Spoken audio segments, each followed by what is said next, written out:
कोटा विकास प्राधिकरण की आज जन सुनवाई में किए अहम फैसले। निर्धारित अवधि में निर्माण नहीं कराने पर प्राधिकरण की सख्त कार्रवाई। सुभाष नगर में 4 भूखंडों के आवंटन किए निरस्त।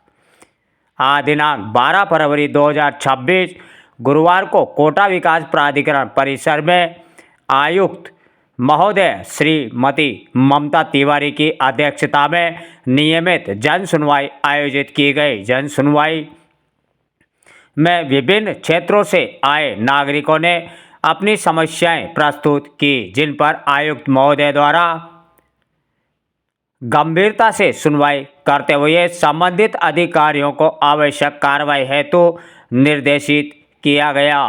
जन सुनवाई में कुल 52 प्रकरण दर्ज किए गए। इनमें भूखंड का पट्टा जारी करने, नामांतरण, भवन निर्माण स्वीकृति, पुनर्वास, लीज डीड, आधारभूत सुविधाओं के विकास, सड़क नाले निर्माण तथा अन्य विकास संबंधी विषय प्रमुख रहे। इनमें से कुछ प्रकरणों का निस्तारण मौके पर ही कर दिया गया, जबकि शेष प्रकरणों में आगामी जन सुनवाई की तिथि निर्धारित कर संबंधित अधिकारियों को समयबद्ध निस्तारण सुनिश्चित करने के निर्देश दिए गए। पूर्व में प्राप्त शिकायतों के क्रम में शहर के विभिन्न क्षेत्रों में लंबे समय से खाली पड़े भूखंडों के कारण उत्पन्न जल भराव, गंदगी एवं मच्छर जनित समस्याओं को गंभीरता से लिया गया। इसी क्रम में सुभाष नगर आवासीय योजना में भूखंड संख्या 1137, 1157, 1159 एवं 1166 की जांच की गई।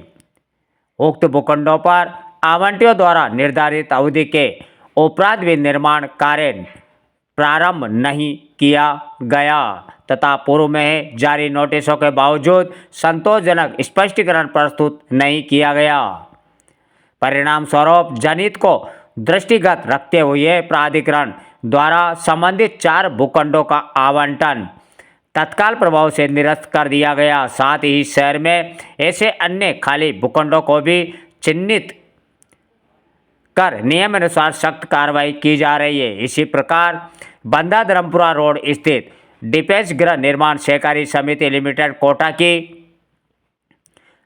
आवासीय योजना डिफेंस कॉलोनी में विगत कई वर्षों से लंबित सेल परमिशन एवं पट्टे जारी करने की कार्रवाई पुनः प्रारंभ करवाई गई है। इसके अतिरिक्त कॉलोनी में आधारभूत सुविधाओं के विकास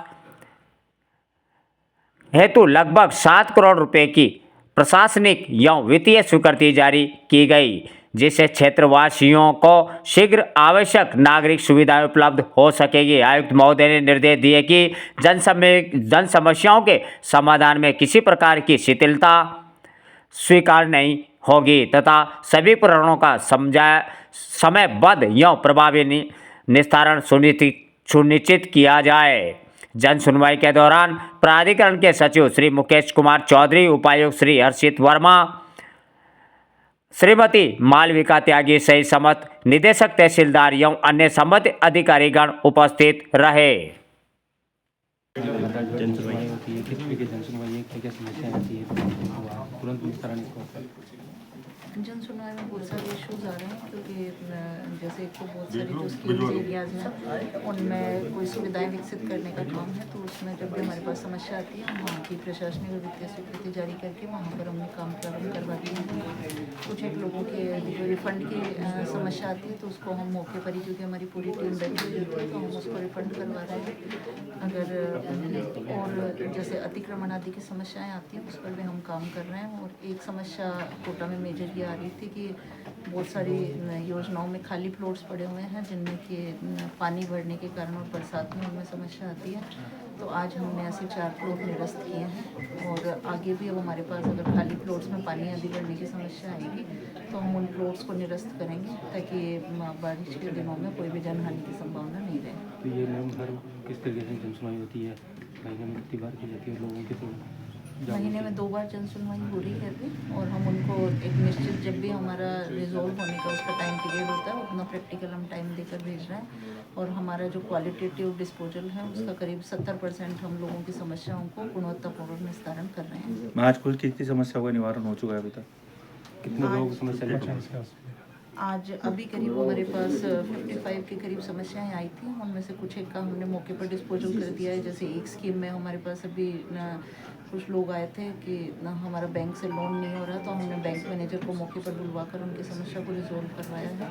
कहीं पर बहुत सारी स्कीम्स में निर्माण कार्यों की थी, तो वो हम तुरंत यहाँ पर प्रपोजल लेकर उनकी एंड जारी। मैम, देखा ये जा रहा है कि लगातार जैसे अतिक्रमण पर भी कार्रवाई हो रही है और जन सुनवाई में भी, तो कैसे मतलब आपको जैसे सूचना मिलती है तो अभी आगे भी कार्रवाई चलती रहेंगी या कैसे रहेगा? बिल्कुल, अतिक्रमण के खिलाफ जो कोटा विकास प्राधिकरण की कार्रवाई है वो निरंतर जारी रहेगी। और मैं कोटा की जनता से भी अपील करना चाहती हूँ कि अपना जो प्लॉट है वहीं पे की रहें, केडीए की ज़मीनों पर अतिक्रमण नहीं करें, क्योंकि यदि आपने निर्माण किया तो आपका नुकसान होगा। और हमारा जो अतिक्रमण रोधी दस्ता है वो हमारी जो बेशकीमती ज़मीनें हैं हम उनको निरंतर खाली कराने का अभियान जारी रहेगा। और सर मैम, जो नियम विरोध अभी भी निर्माण कार्य हो रहे हैं, जिस तरीके से पूर्व में भी जो बिल्डिंग ध्वस्त हुई है, इस पर आपके आगे क्या एक्शन होगा आगामी इस पर जो हमारा जो अतिक्रमण रोधी दस्ता है और जो हमारी एनफोर्समेंट टीम है, इसके माध्यम से हमने अभी सर्वे करवा रहे हैं, और जो भी नियम विरोधी निर्माण हुए हैं उनमें हम अब नोटिस जारी कर रहे हैं। आज हमारे नोटिस जारी हो जाएंगे, और अगर कोई बहुत ज़्यादा ग्रे या निर्माण है जो रेड फ्लैग कैटेगरी में है, उस पर हम बिल्कुल तुरंत आपको हमारी कार्रवाई देखने को मिलेगी। ठीक,